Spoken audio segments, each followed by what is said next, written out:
Bem, meus irmãos, nós estamos na Escala Espírita, no livro segundo do Livro dos Espíritos, e na noite de hoje nós vamos começar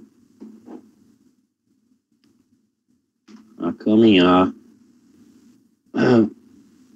Desculpem. Nós vamos caminhar para a segunda ordem. Essa segunda ordem, que são os espíritos bons. Como eu vinha fazendo, eu vou trazer sempre nessa formatação que nos permite, devido a termos vários itens, como é que nós vamos encontrar esses itens pela frente, né? Quem tiver com o Livro dos Espíritos, eu já chamo a atenção de vocês que eu não vou colocar na tela da forma como está no Livro dos Espíritos. Por isso que eu estou, graças a Jaque aí, que me trouxe essa lembrança, né? Para que eu, de certa maneira, antes já informasse a vocês as questões que a gente iria estudar, para facilitar exatamente que vocês fizessem uma leitura prévia, para já irmos adentrando nos temas e na explanação da noite já ter um pouco mais de facilidade e pelo menos já ter na mente uma primeira leitura que nos possibilita essa compreensão. Essa segunda ordem nós vamos ver essas 4 classes. A segunda classe, né, começando de cima para baixo. A quinta classe são espíritos benévolos. A quarta classe, espíritos de ciência. A terceira classe, espírito de sabedoria. E a segunda classe, né, que a gente não pode nem chamar de segunda classe, e nem terceira, nem quarta, são os espíritos superiores. Kardec, ele, no início da segunda ordem, ele traz essas características gerais, que a gente vai ver também, e vai aprofundar. Ele traz as características como espíritos e quando encarnados.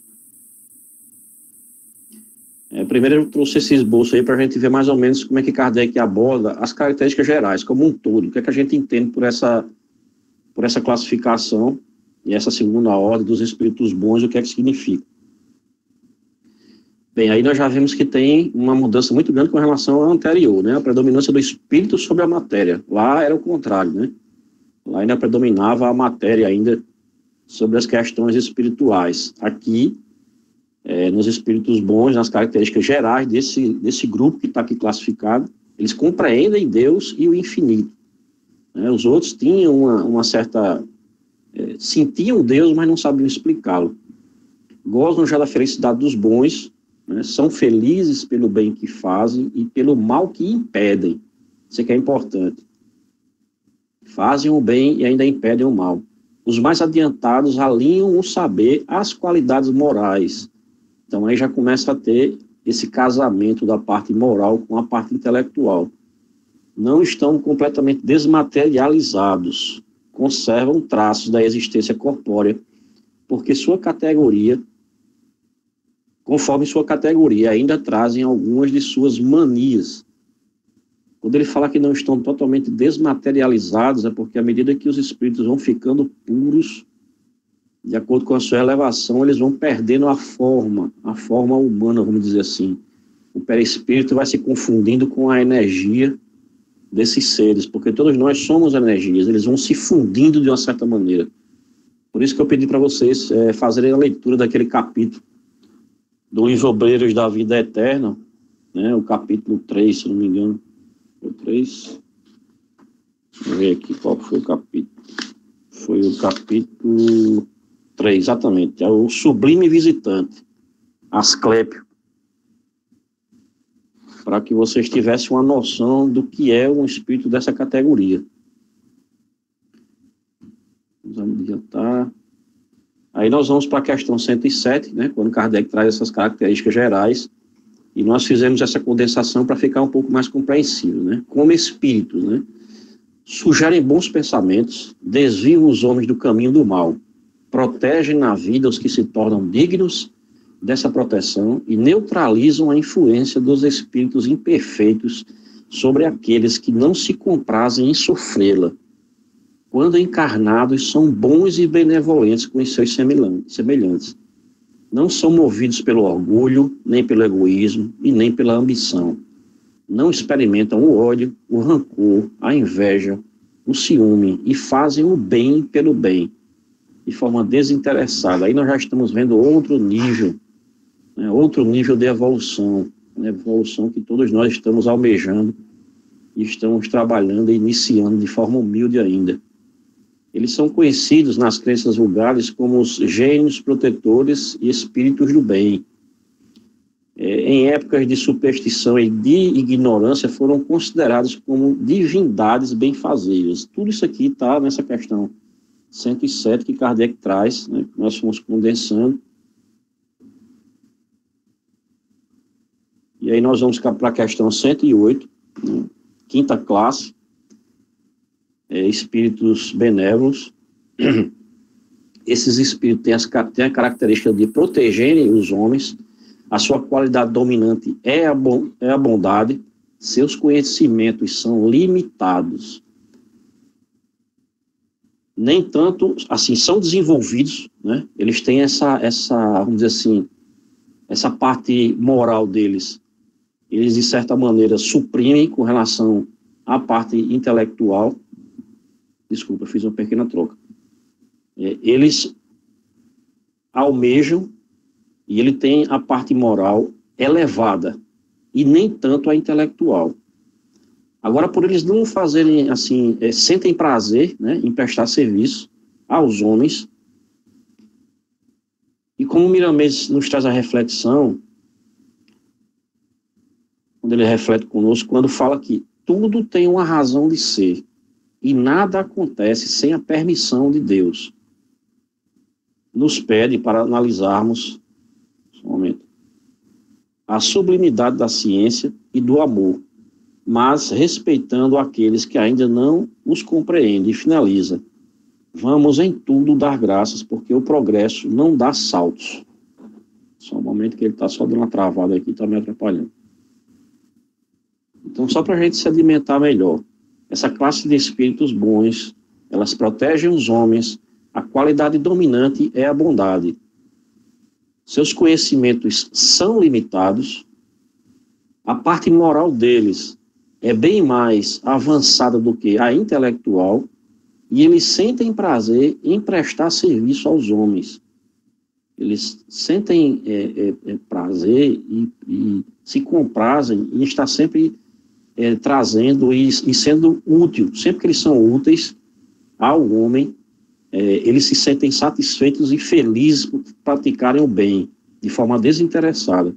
Nós temos a questão 109, quarta classe, espíritos de ciência. Eles têm uma profunda amplitude dos seus conhecimentos. Eles valorizam menos as questões morais, valorizam mais ainda as questões científicas, né? Aí ele está com o intelecto dele supervalorizado e a questão moral meio colocado de lado nas encarnações. O ideal é que a gente conseguisse harmonizar exatamente os dois, mas, pelas experimentações de Kardec, ele percebeu que alguns dos nossos irmãos, quando classificados como espírito de ciência, eles tinham uma moral um pouco abaixo, né, para eles não era tão importante, e supervalorizavam as questões científicas. Por eles não serem dominados pelas paixões, eles só encaram a ciência do ponto de vista da utilidade. E nosso irmão Miramês, ele traz que o futuro vai mostrar a necessidade desses espíritos nos caminhos da sociedade, para ajudá-la a vencer as dificuldades internas, porque o homem que vence a si mesmo não encontra obstáculos externos. Mestre Miramês avança nas suas reflexões quando ele fala: Deus nada faz com medidas, e quanto mais damos com amor, mais recebemos. E quanto mais ajudamos, mais somos ajudados. E quanto mais alegramos, mais somos alegres. Como vocês estão vendo, a compreensão das questões são bem simples, quando a gente traz esses destaques, e a gente não sente nenhuma dificuldade na sua compreensão, né? Vamos caminhando para a questão 110, que é a terceira classe, espíritos de sabedoria. As qualidades morais da ordem mais elevada constituem o seu caráter distintivo. Aí, no caso, a moral dele é elevadíssima. Sem possuir conhecimentos ilimitados, quer dizer, o conhecimento deles ainda tem um limite. são dotadas de uma capacidade intelectual que lhes faculta juízo reto sobre os homens e as coisas. Ele já tem incutido dentro deles, devido à projeção, né, e à elevação deles, esse senso de justiça bastante aprofundado dentro deles, né, deles como espíritos. Esses espíritos visitam a Terra inspirando os homens de saber e dotados de vida moral, fazendo crescer assim o entendimento. As reencarnações desses espíritos são raras, mas estão aumentando com o ambiente que se forma e que se está processando no planeta. O espírito de sabedoria é um espírito feliz por conhecer e viver em plena harmonia espiritual. Já encontrou a paz porque procurou dentro de si e trabalha em favor de todos por amor. Nós vamos para mais uma classe, que é o 111, a segunda classe de espíritos superiores. Reúnem em si a ciência, a sabedoria e a bondade. Sua linguagem transpira benevolência, é digna, elevada e muitas das vezes sublime. Comunicam-se de bom grado com os que procuram de boa fé a verdade. Se afastam dos que, movidos apenas pela curiosidade, ou que são desviados da prática do bem pela influência da matéria. Quando, por exceção, encarnam na Terra, é para cumprir missão de progresso. E então nos oferecem um tipo da perfeição a que a humanidade pode aspirar neste mundo. Suas ligações com a Terra nos traz Miramês já transcendem os laços de família, de grupos sociais ou de simples amizades convencionais que caracterizam o segregário do nosso planeta.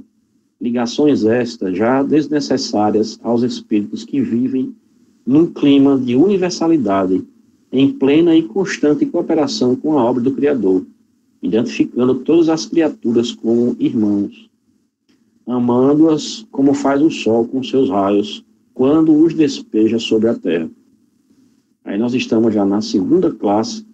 Vocês veem a qualidade dos espíritos que já se encontram nessa classificação, totalmente desapegado à matéria. Eles já reúnem nele, já tem isso fortemente, já a ciência, quer dizer, o profundo conhecimento, a sabedoria necessária das vivências de inúmeras encarnações. A bondade já faz parte desse ser. Sua linguagem é sempre benévola, é sempre amorosa.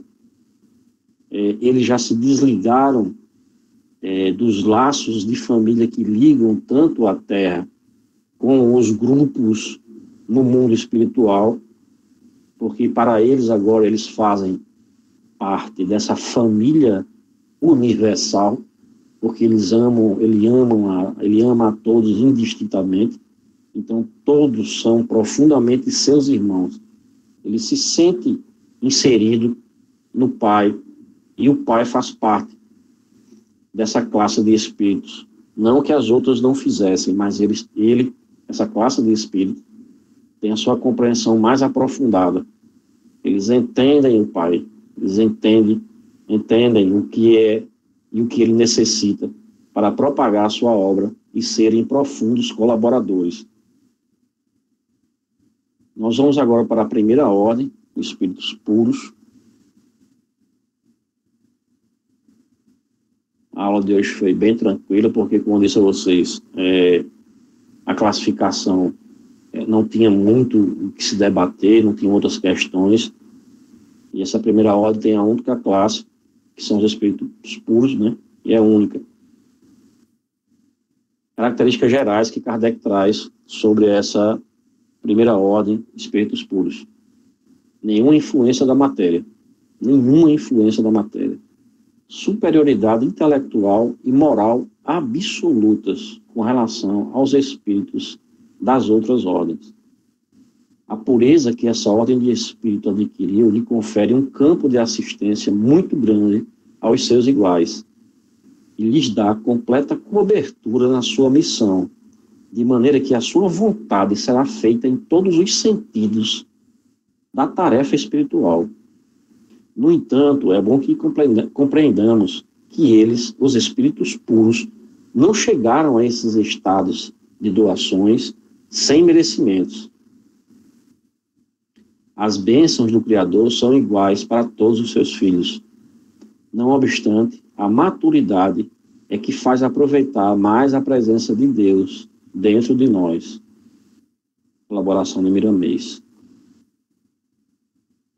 Questão 113, que é a final, sobre a primeira classe. Kardec faz um pouco mais, ele se alonga um pouco mais nas qualidades e nos atributos dessa última classe. E ele traz que eles percorrem todos os graus da escala e se despojaram de todas as impurezas da matéria, tendo alcançado a soma de perfeição de que é suscetível a criatura.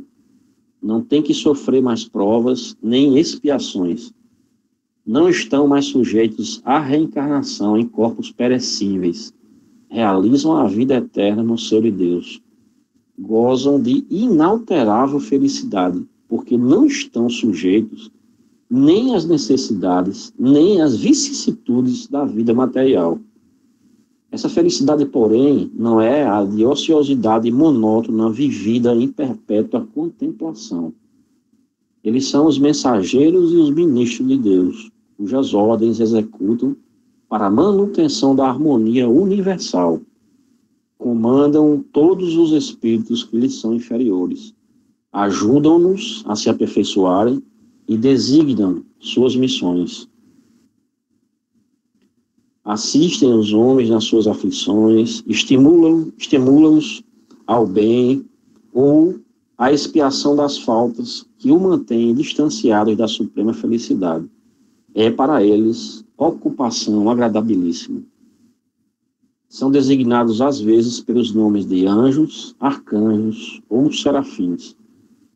Os homens podem comunicar-se com eles, mas bem presunçoso seria quem pretendesse tê-los constantemente às suas ordens. Quando falamos de espíritos puros, não cabe neste conceito fração alguma de erro que se possa imaginar. O amor nesses corações é sublimado e desconhecido na terra. É um amor universal, cheio de justiça e bondade. Os espíritos puros captam os pensamentos do Criador, se assim podemos dizer, até nos raios de luz que são despejados em todas as direções pelos astros. Compreendem as leis do Senhor pela atmosfera cósmica que circula o mundo e que em tudo está registrado, por meios invisíveis, mas reais, nas coisas que nos circundam. Esse foi o nosso querido Miramês. Nós chegamos ao fim da nossa explanação, apenas chamando a atenção sobre aquele texto que eu pedi para vocês fazerem uma leitura. André Luiz, naquela obra Obreiros da Vida Eterna, né, que é essa obra aqui, Obreiros da Vida Eterna. Antes dele começar a sua jornada, como vocês fizeram a leitura, tenho certeza, vocês perceberam que o mentor de André, como eles estão numa estação, onde há os maus elementos, vamos dizer assim, elementos que eu digo de fluidos, são bloqueados, porque como se fosse uma estação, e esse espírito que eles vão receber já é um espírito puro, e ele já não tem nele o formato humano, ele não guarda mais no perispírito dele a necessidade de ter a forma humana. Então eles são levados para uma sala, onde eles vão recepcionar esse ser, e para auxiliá-lo, tanto na sua projeção, para ser visto e interagir com aqueles, eles pedem para que todos aqueles que estavam ali, André Luiz, junto com a equipe dele, e mais outros que ali se encontravam, para auxiliarem na projeção de um ambiente. Então vocês perceberam que na leitura, ele está como se fosse numa redoma de cristal, e todos aqueles benfeitores pedem para que cada um tome conta de uma criação mental. E eles plasmam aquele cenário para que aquele irmão, quando veio, né, aquele espírito puro, ele pudesse ali se projetar. Tanto é que André Luiz diz que não percebe o tronco inferior dele, até a cintura. Ele só consegue visualizar do busto, né, a parte do busto, os braços, mas ele não consegue visualizar os membros inferiores. que ele diz que, de certa maneira, já se faz parte do cenário que foi ali trazido, né? E ele também traz a informação de que aqueles espíritos, eles não mais encarnam na Terra. E não tem mais necessidade de vir à Terra. Só se for em missão, e missão extremamente necessária. E ele fala para André que, quando um espírito desse, por exemplo, encarna agora, ele só vai voltar a uma nova encarnação daqui a 5 ou 8 séculos, devido à pureza do seu estado, e só serem realmente enviados em missões de grande monta. Esse texto é muito belo porque ele traz toda uma projeção, uma explicação de como é que André Luiz consegue projetar mentalmente e fazer materializar, plasmar naquela redoma de cristal as plantas, a árvore, a água, que cada um ficou com uma parte específica. Então, esse texto que eu pedi para vocês darem uma lida, é mais ou menos para a gente ter em nossa mente a que tipo de espírito nós estamos falando, quando estamos falando de espíritos puros. No sábado nós vamos ter continuar com a progressão dos espíritos, uma série longa de questões, né? Mas nós vamos vê-las distribuídas entre o próximo sábado e a próxima segunda-feira, porque ela é bem interessante e é muito profunda cada reflexão dela. Então nós vamos devagar. Eu peço desculpas no começo, porque eu tive um bloqueio muito grande, e quase que eu não conseguia falar. Mas está tudo sob controle. Devolvo a você, Antônio, agradecendo pela paciência, e fica à disposição para o debate do tema. Ainda tem bastante tempo aí para refletirmos sobre essa última ordem, que são os espíritos bons e os espíritos puros. Muito obrigado, Marcos Melo, muito bem estruturado, parabéns. Assim, foi praticamente autoexplicativo. Tu foste falando, mas estava muito bem montado. Então, eu acredito que tenha ficado bem. De qualquer forma, a hora de colocar algum questionamento ou fazer algum aproveitamento dessas informações que nós recebemos seria agora. Então, estou abrindo os microfones para quem quisesse colocar.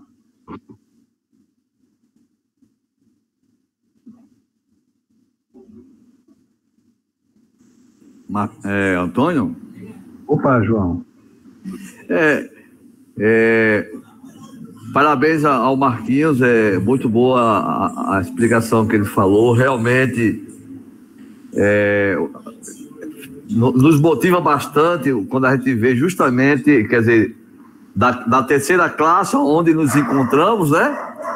E se Deus quiser, e não sei daqui a quantas encarnações, mas nós passaremos para a segunda, e com certeza, porque Deus criou a gente para sermos espíritos felizes. Um dia a gente vai ser também espíritos puros. E quando o Marquinho estava apresentando isso aí, justamente dentro do que eu já estudei, eu vi duas situações muito importantes, né? Emmanuel, na obra A Caminho da Luz, quando ele fala sobre a gênese planetária, ele cita um pequeno trechozinho que ele fala a comunidade dos espíritos puros. Ele diz: rezam as tradições do mundo espiritual que na direção de todos os fenômenos do nosso sistema existe uma comunidade de espíritos puros e eleitos pelo Senhor Supremo do Universo, em cujas mãos se conservam as rédeas diretoras da vida de todas as coletividades planetárias. Olha só, de todas as coletividades planetárias. Essa comunidade de seres angélicos e perfeitos, da qual é Jesus um dos membros divinos, ao qual nos foi dado saber, apenas já se reuniu nas proximidades da Terra para a solução de problemas decisivos da organização e da direção do nosso planeta, por 2 vezes no curso dos milênios conhecidos. A primeira vez verificou-se quando o orbe terrestre se desprendia da nebulosa solar, a fim de que se lançassem no tempo e no espaço as balizas do nosso sistema cosmogônico e os pródromos da vida na matéria em ignição do planeta. E a segunda vez, quando se decidia a vinda do Senhor à face da Terra, trazendo à família humana a lição imortal do seu evangelho de amor e redenção.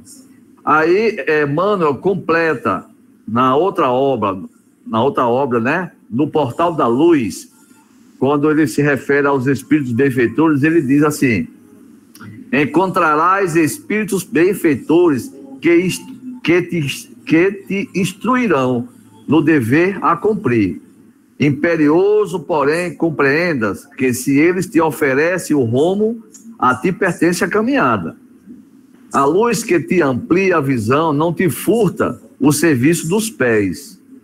Faze-te, sobretudo, instrumento deles, para que em ti auxiliando possam igualmente agir em auxílio dos outros. Prepara-te a ser mais útil. Se percebestes a luz da nova revelação, podes efetivamente estendê-la.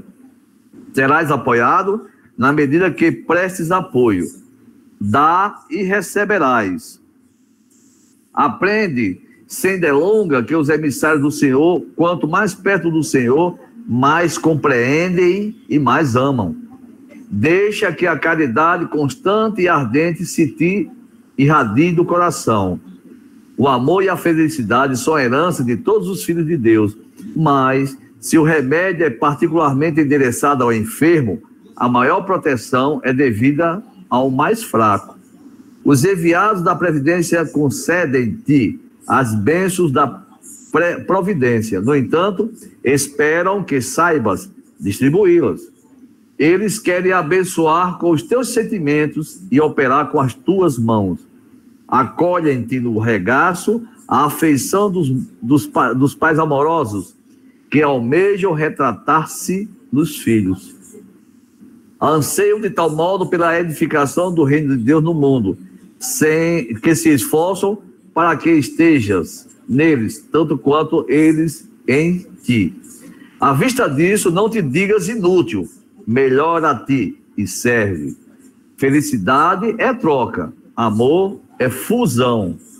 Os mensageiros divinos aspiram a permutar as forças deles com as tuas, na recíproca transfusão de ideias e esperanças, a fim de que os céus desçam à terra e a terra se eleve aos céus. Emmanuel. Assim você vê que nesses dois textos, citações de Emmanuel, ele realmente coloca a espiritualidade conforme o irmão Marcos Mello falou, né, justamente naqueles trechinhos que, né, benevolentes, caridosos e, acima de tudo, só conhece o amor. Não existe nada além do amor para que eles possam nos transmitir. Passa a palavra para você, irmão Antônio. Muito obrigado, irmão João de Deus.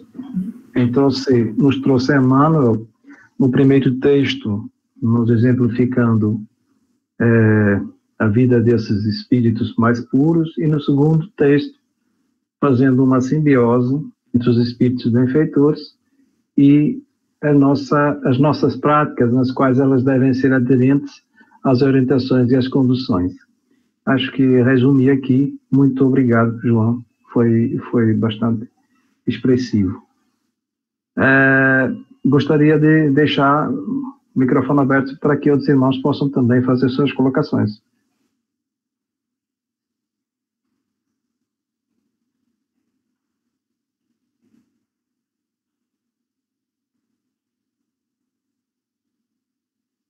Senhor Inácio, gostaria de fazer alguma participação? Com certeza. Não posso ouvir um espaço em silêncio. Tem que aproveitar.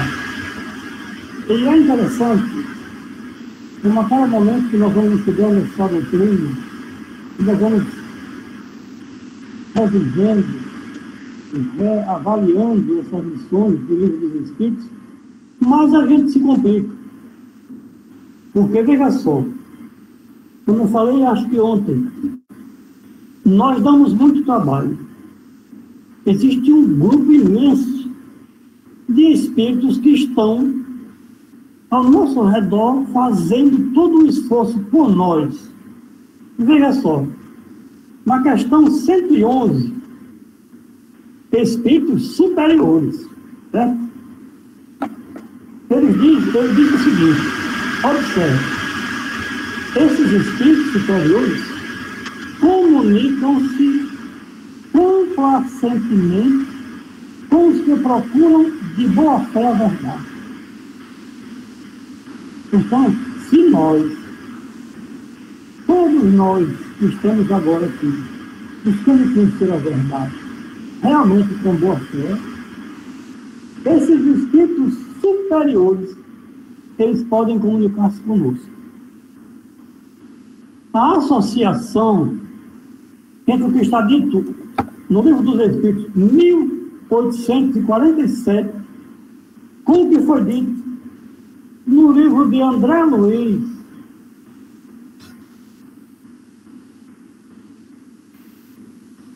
em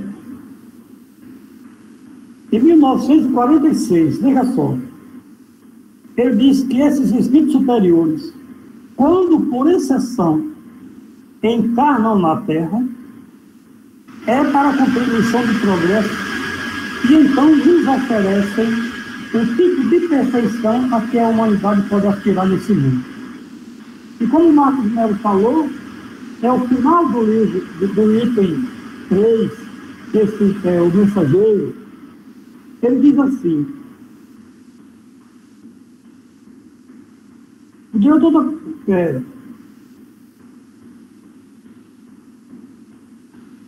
é perguntado a ele, não me deixe impressionar e prosseguir perguntando. Asclépios, todavia, não mais reencarnará na crosta? E Jerônimo respondeu, o instrutor gesticulou significativamente e esclareceu. Poderá reencarnar em missão de grande benemerência, se quiser, mas há intervalos de 5 ou 8 séculos entre as reencarnações. Então, aqui está dito com todas as letras. E esses espíritos superiores, sim, eles podem reencarnar. Como nós, eles podem reencarnar. Quando em missão especial.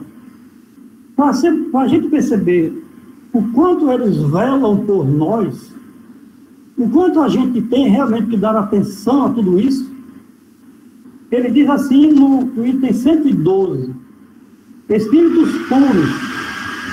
Está dito aqui no livro dos Espíritos que eles são os mensageiros e os ministros de Deus. Comandam a todos os espíritos que eles são inferiores, auxiliam-nos na obra do seu aperfeiçoamento e lhes designam as suas missões. Assistir os homens nas suas aflições, concitá-los ao bem ou à expiação das faltas que os conservam distanciados da suprema felicidade, constitui para eles ocupação gratíssima. Eles estão assistindo a nós. E aí, é feita uma pergunta ao ministro Asclépios, que fazer para conservar a alegria do trabalho, perseverança no bem, devotamento à verdade.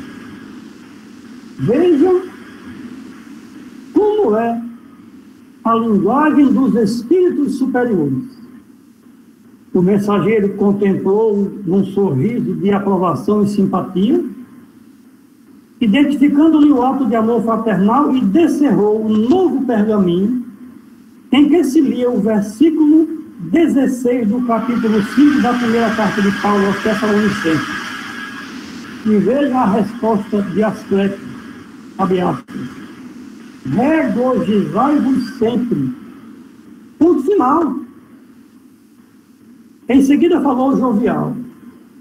A confiança no poder divino é a base do júbilo cristão que jamais deveremos perder. Simples, em poucas palavras, ele responde com profundidade.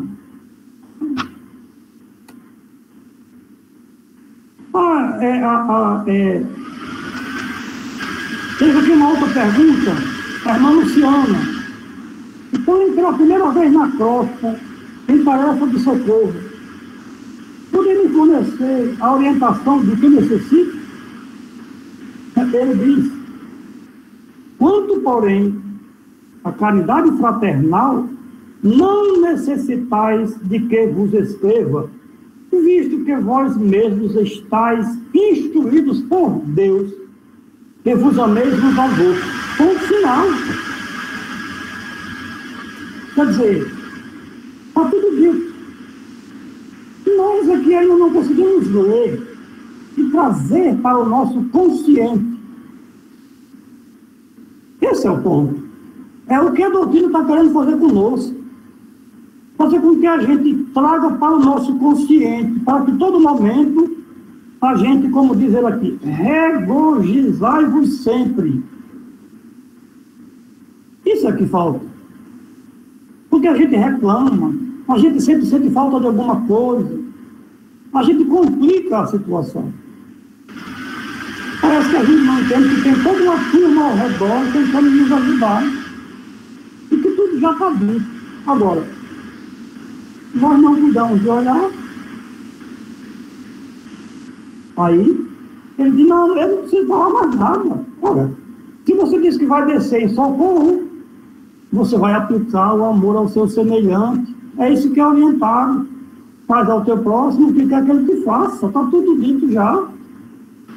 Como é que você me pergunta isso? Que bom, meus irmãos, que a gente está fazendo todo esse estudo. Porque é aquela história. Realmente, a gente tem que se firmar. A gente tem que buscar fazer uma base de solidez na nossa crença. Eu não posso estar estudando a doutrina espírita e achando que tudo isso aqui é fantasia, que tudo isso aqui é tempo perdido, porque eu estou em contradição. Eu tenho que ter solidez. Espera aí, isso é uma verdade. Não tem como ser diferente. Então, vou buscar as diretrizes de segurança. O que é que eu estou fazendo aqui? É o princípio que Kardec utilizava. Universalidade dos ensinamentos. Ora, se em 1847, deve ter sido antes, foi dito a Kardec que, quando por exceção os espíritos superiores encarnam na Terra, é para cumprir missão de progresso, e aqui já em 1946, através de Emmanuel, André Luiz e Chico Xavier, é dito a mesma coisa, é porque procede. Vários ensinamentos lá e cá, confirmando a mesma coisa. Então, nós estamos buscando a verdade. E se nós estamos buscando a verdade, eles se comunicam conosco e eles vão assistir-nos, nos ajudando a entender melhor a nossa própria vida.